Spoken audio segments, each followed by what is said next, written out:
when the bottom of a paper cup with a lid is not folded enough, or not folded at all.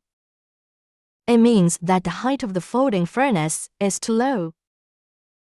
The height of the folding furnace needs to be raised. Before adjustment, use a pen to draw the current position of the folding bottom furnace along the fixed turntable. Loosen the 2 screws under the folding bottom stove.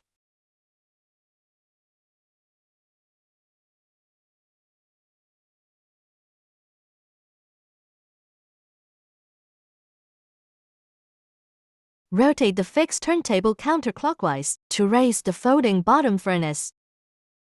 After adjustment, move the folding furnace back to the marked position. Make sure the bottom of the folding furnace and the bottom of the mold are centered. If the position is offset, the bottom of the paper cup is uneven.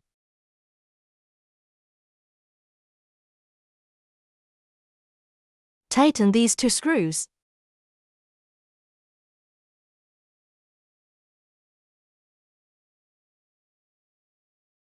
After tightening, the adjustment is completed.